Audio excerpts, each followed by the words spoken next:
Hey everyone, so today I want to talk to you about putting power functions in your LEGO set 10277, the Crocodile Locomotive. So I have the Crocodile Locomotive built here, already completed, and when I first bought this set, I didn't have the appropriate power functions and motors. I have another train set, the LEGO Cargo Train, which is an older set that I purchased a few years ago. That set came with a battery box, controller, and it has LEGO train motors, train wheel motors in it as well. So because I like the power functions so much, I went and bought a couple of these medium linear motors. They just connect to my battery box, and they can be powered through my remote or through an app on my phone as well. Now, when I got this LEGO Crocodile Locomotive, I already had these medium linear motors, and I figured to myself I could just throw these motors in this train set because I knew I could add power functions to this train, and so I figured let's go ahead and throw these motors into this train set and see what happens. So I'm just going to go ahead and get this going for you so you can see what that actually looks like. All right, so in order to get this going, and I should also mention that I've got my little buddy over here, Vector. Hey, Vector, you gonna help me today? Probably.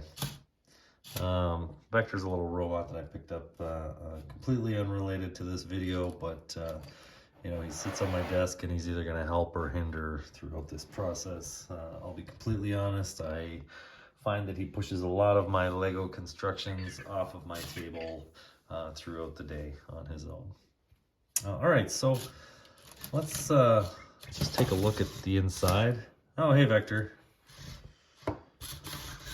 Take a look at the inside of this train track. So you just pop this top piece off, and then you can pull out the inside. Now, this is not a super easy process. You'll see just by messing around earlier, this thing kind of came apart. I don't know, it's a pretty tight fit in there, but you know, you can get it out. I'm not a big fan of pulling it in and out of there, but at any rate, this thing does come out with a little bit of effort.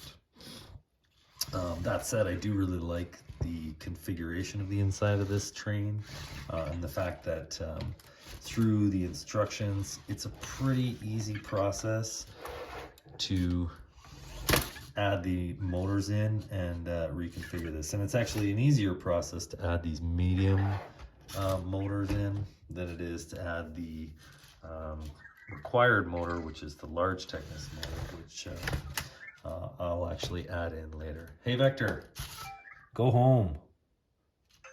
I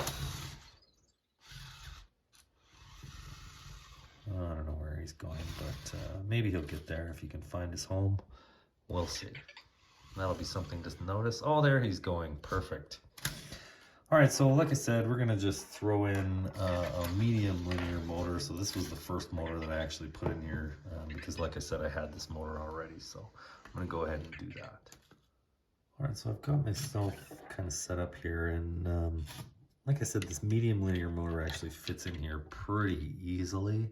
And the way this train set was designed, it's designed to just take this motor very simply. You'll notice in here there's a little gear down here, and this thing's going to turn the wheels, and then there's some more gear mechanisms below here, and this is where the actual motor is going to sit in this case here. Let me think. Well, this is where I'm going to put the motor in this case. So like I said, let's just go ahead and get that going. And again, this is not the actual configuration for this train set, but like I said, because I had the medium motor, this does work. So All you gotta do is slide this gear in there and make sure it's nice and tight. This does kind of wiggle around a little bit, but you know, it doesn't really matter because, like I said, this is not the appropriate motor for this set. And you will see why in a short minute. But that said, everything does fit. So we can just go ahead, pop that back on, and turn these things on. Make sure we're all connected. Pop the top back on. And that's that.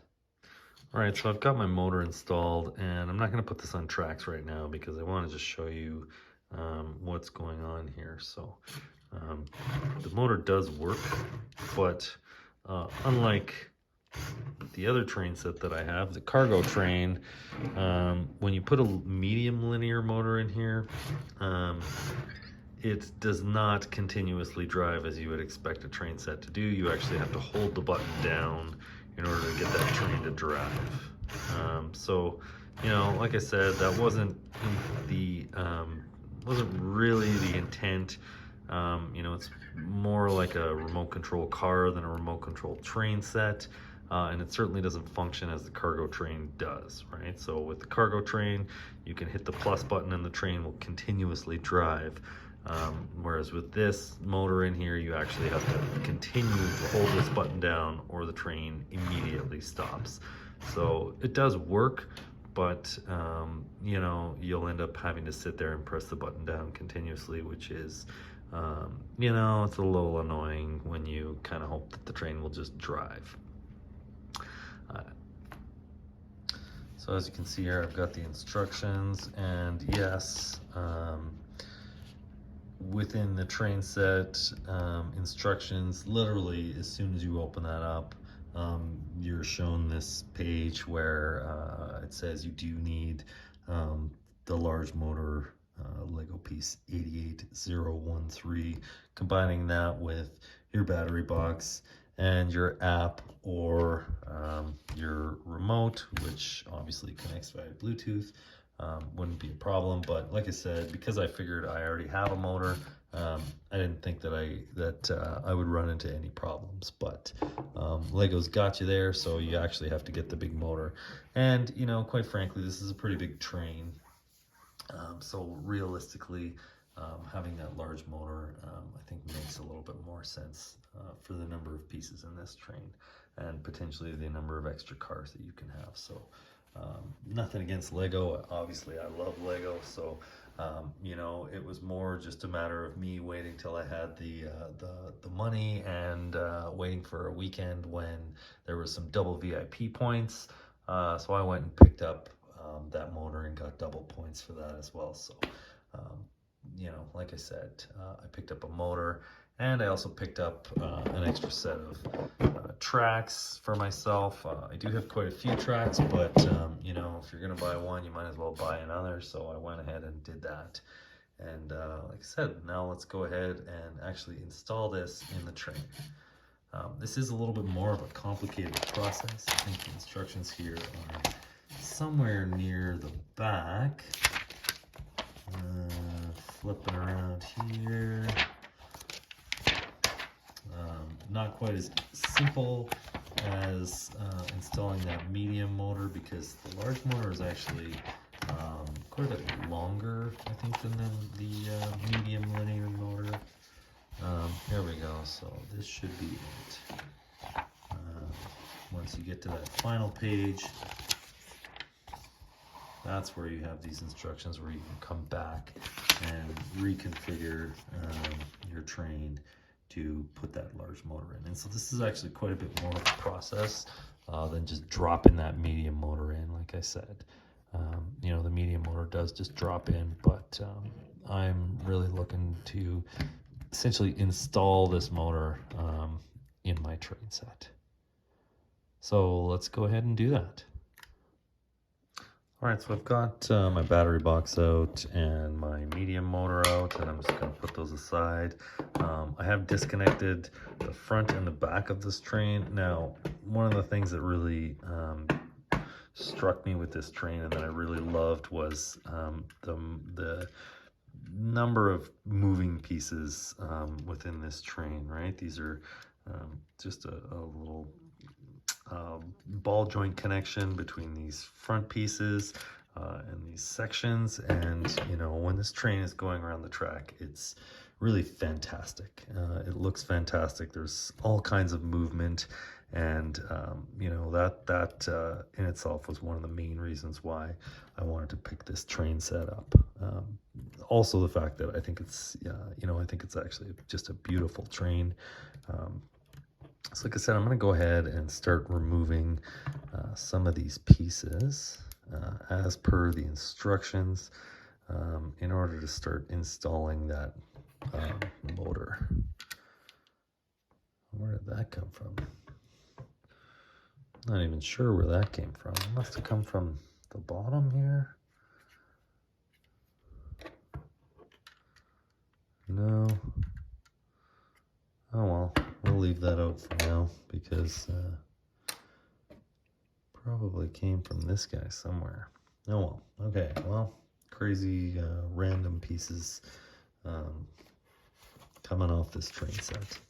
I guess another thing to note, when I first bought this train set and installed my linear motor, for those of you that have train sets, I was running it on I had my track set up in my basement, and I recently moved, and the house that I was in had carpet all over the floor, and this train is quite a bit heavier than the cargo train, at least in the front part. And so what was happening was when the train would go around a corner, I guess the weight of this piece combined with, you know, the centerpiece and the battery box, which has 6 AAAs in it and everything, the front was actually pushing the carpet, pushing the track down on the carpet, and it was causing this front piece to actually derail.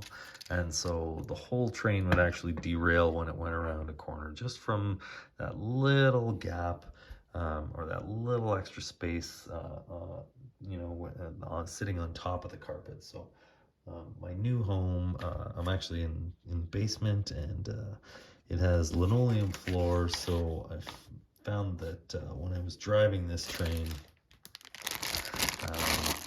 I didn't actually run into that problem. So the train does not have any derailing issues at this point in time. So that's pretty cool. So like I said, I'm going to go ahead and open this motor up, if I can open this motor up, and get to work on installing this in this train.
All right, so something to actually note here, guys. So I disconnected the app and plugged back into my remote, and what I've noticed is this. Same functionality with the medium linear motor. I guess it has something to do with the remote. This is not continuous drive. Now, That's a little frustrating, I guess. You know, if I wasn't making this video with my phone, it probably wouldn't be a problem. I just use my phone to control the train. But because I'm not, you know, I would have to use the iPad. So that's interesting. I wasn't really expecting that. I thought that this train would function the same way as it does with the app, so just pressing the button and having continuous drive. But I guess that's not the case, so you do have to use an app. Oh well, either way, it doesn't really matter. I have no issue playing with this train with the app as opposed to the remote here, so not really that big of a deal. At any rate, just something to consider that yeah, if you do have this train set and that large motor, you would need to have a device with that powered up app in order to actually be able to get it to continuous drive. Otherwise, yeah, like I said, you're sitting there pressing the button forever to get this thing to keep going. But that said, I do notice that the train has quite a bit more power than it did with that medium motor. And as you can see here, I've got my custom cars that I built for this train as well. All right, so I've got my train here and it is powered on. And as you can see here, I've got my app. So I'm just gonna fire this open, and I really do like this app. I think it's pretty cool. Has some nice sound, so I'm gonna go ahead and test this train out.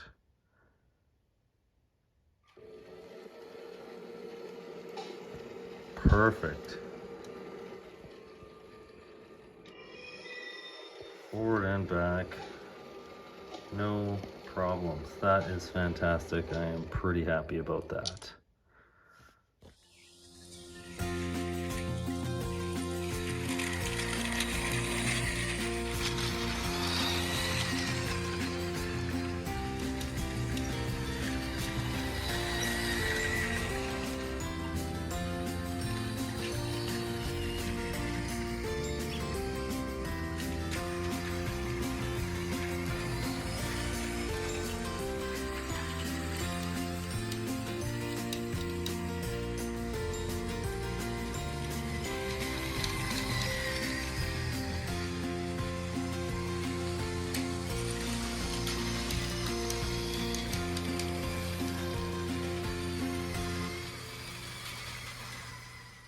Thanks again, everyone, for watching this video. If you managed to make it through to the end, I hope you enjoyed it. Hope you maybe learned something. And don't forget to like this video and subscribe to my channel for more in the future. Thanks.